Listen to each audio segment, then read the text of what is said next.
Like, that got real dark. The next one was even crazier. So this is the one that they call the House of Horror or the House of Terror. The whole episode's in French, and so there's English subtitles. This obviously took place in France. There was two parents. The father was a count. He was from this like really prestigious family in France. And the mother worked for a church, and they had 4 kids. So her neighbor, which that woman seemed nosy, but she like really, I guess, well, she knew the kids. She had done like some alterations or something, like something with clothes for the kids, and so she knew them. And so one day they were just gone, and there was a note on the door that told the mail to stop. And this woman was like, something's not right, something's not right. They called the police. The police went to the house, and it just looked like the family had up and left. Like, pictures were missing from their frames, bed sheets were off the bed. They couldn't find anything. They went back to the house so many times, and then finally they found something under the terrace that made them look closer, and then they found the family. They found 2 family dogs. They found all of the kids, although one kid was slightly away from the rest. Basically, they were killed at different times. So they didn't find any blood anywhere. It was really weird. It was a really like careful killing. There was no physical evidence. They didn't find any hairs, fingerprints. There was nobody's blood. You kill all these people and there's no blood anywhere in the house, which is crazy. So there was a letter that came from the father that they had gone to America and that they were in like witness protection, or like, what did he say? They went undercover as, he was like undercover as a DEA spy.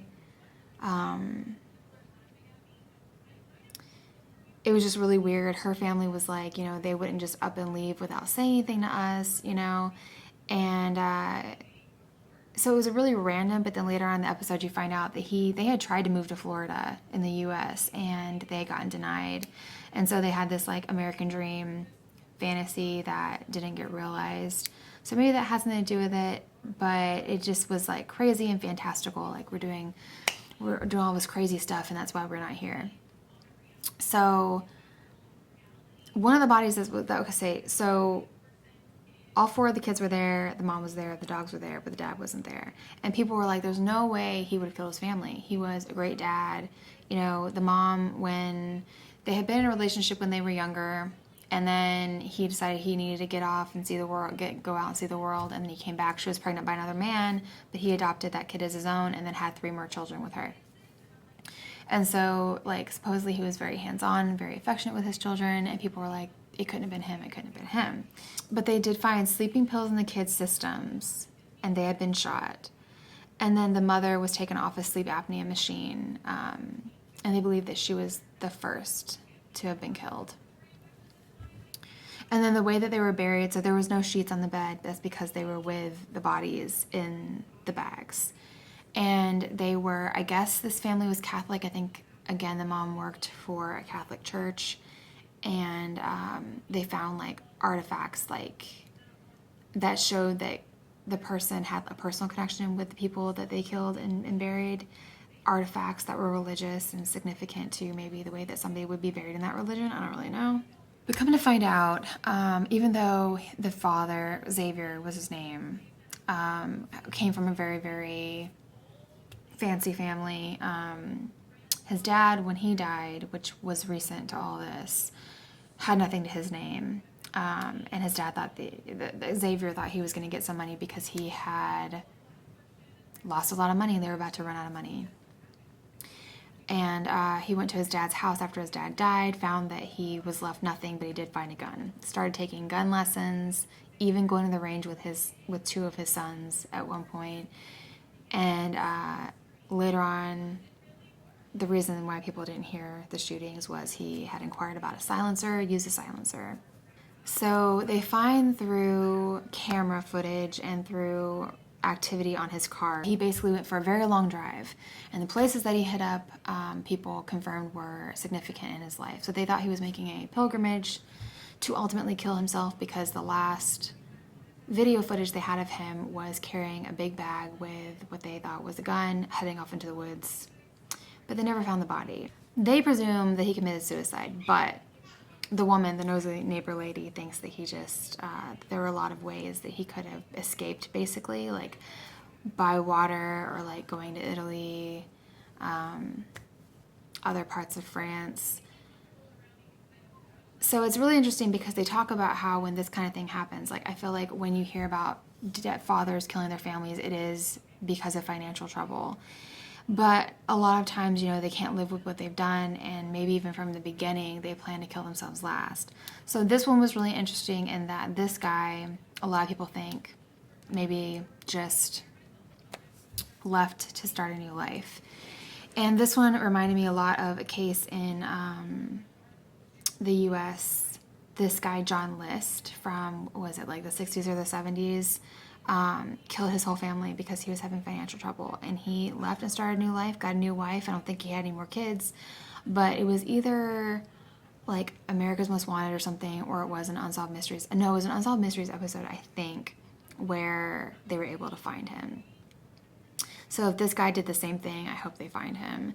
But John List also inspired the Stepfather movies, which I had never seen. I only watched the second one because Jonathan Brandis was in it. It was on Amazon, and I was like, what? Jonathan Brandis was in this? So I watched it. It was total crap. But I read that that movie was inspired by a real life case, which was John List. And the first time I ever heard about John List was I had heard about him from a true crime podcast, probably the Generation Y podcast, I'm assuming. I haven't listened to those things in a long time. I have not been into true crime for a while. Gotta be honest, like, it is just, sometimes it just, like, you just don't want your brain in those spaces, honestly. But especially being a new mom, like, I'm stressed out enough as it is. Like, I just don't need this shit, like, freaking me out. So that's the end of that one. And then the next one was a case in Kansas, which people thought was a hate crime. So basically there was this guy named Alonzo. He went to a party with his friends 45 minutes away from his house. Nobody could account for him at the end of the party. Everybody, I guess, kind of went their separate ways and maybe thought he was with somebody else. And then the next morning his mom's like, where is he? Nobody knows where he is. They ultimately found him in a creek. And people were like, they thought it was really weird because the police kind of like searched and didn't find anything. And they would have searched where they found him. But then when they start to search for him, his family, friends kind of take it upon themselves to search. They find him within 30 minutes, I think they said.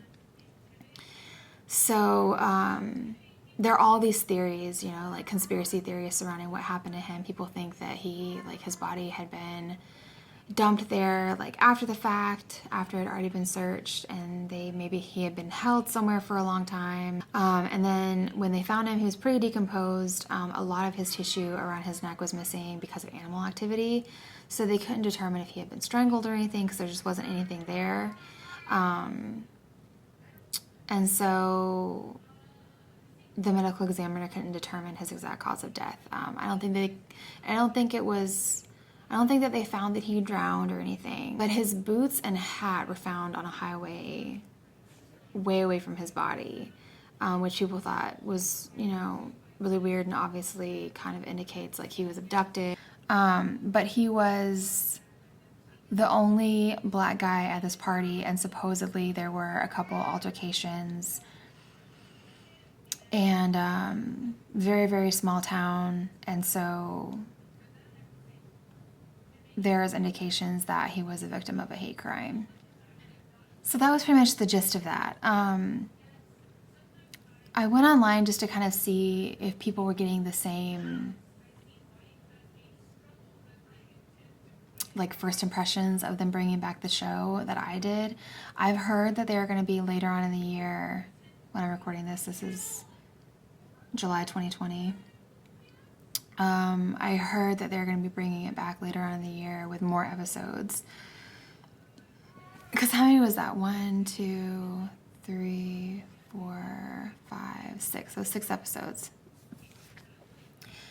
So one review that I read was saying that it really needed a host, and they didn't really agree with the decision to not have a host and do it documentary style, just because even though Unsolved Mysteries is such an iconic show, and it really is like the grandfather of all these other true crime shows that are out there now that are just it's so oversaturated with them almost, but people just love it. So people keep pumping out more shows, and as long as people don't get tired of it, they're going to keep making them. So, but I think that one of the reviews was saying it could have done with a host and didn't necessarily need to follow the popular documentary style. Netflix has so many of them now.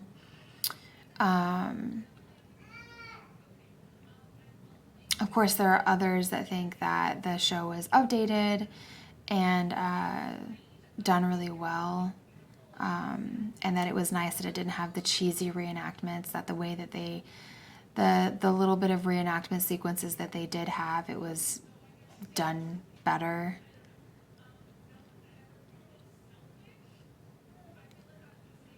I actually really like the way that they did it. Like I said, I like the fact that in the opening, in the intro, the last image that you see is this faint image of Robert Stack, almost like he's always there. You can't ever replace him, and it's just, I actually thought that it was perfect. I mean, I would never have thought to do it.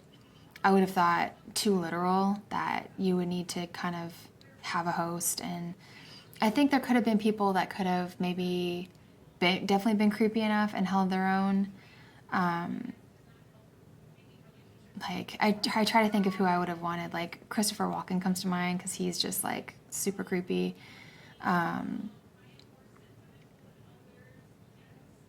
Even, like, I thought Jonathan Frakes, because he hosted Beyond Belief Fact or Fiction in the 90s, and I loved that show, too. Who else would I have?